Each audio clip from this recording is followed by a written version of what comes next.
probably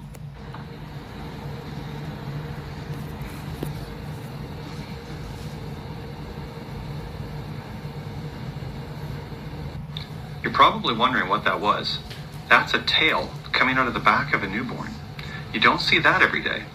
If you look really carefully, you can see that there's a mound underneath that tail.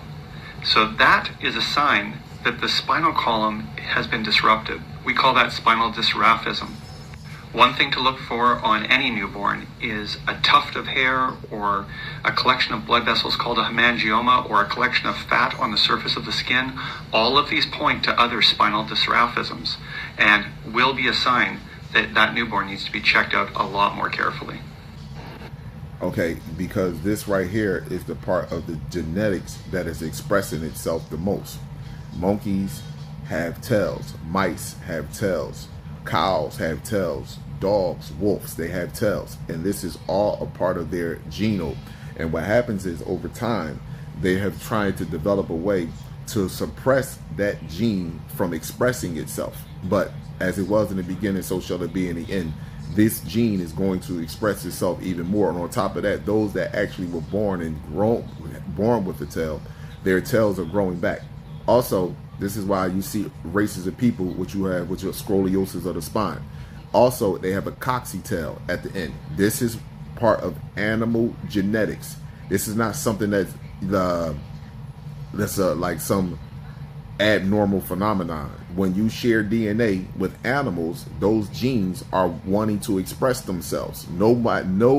Nothing wants to stay in dormant. Just like a flu, a fucking virus, they don't want to stay dormant. They want to express themselves. They want to attach. They want to live. So your genes want to express themselves. And if you have wolf, dog, and all that shit, you should expect your genes to express. Your DNA makes up your phenotype. I don't care what medical terminologies that they want to give you to try to throw you off. I would simply ask a doctor, well, the simple thing is, let's do a blood test and find out what animals that this baby shares the most genetics with. And I guarantee you this is a complex cell. 100% this is a complex cell baby. You would never see any black person, so-called black person, be born with that right there. Abundance and gratitude. This is science facts, not hatred. This is science facts. Once we start to be able to deal with science, biology, chemistry, neurology, physics, when we're able to deal with that a lot better and you're able to accept who and what you are, you will live a lot more better on this planet. We wouldn't be in total confusion of asking ourselves, why is these people doing this? Why is these certain group of people acting this type of way? Because when you share DNA with an aggressive, violent species, you will present those characteristics will come out. Whether you make up wars to help to help deal with some of those characteristics, whether you come up with sports, you know what I mean, that are violent to help you deal with some of those characteristics, it doesn't make a bit of a difference.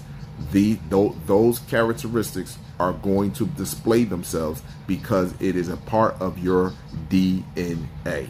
Period. Abundance and gratitude to all.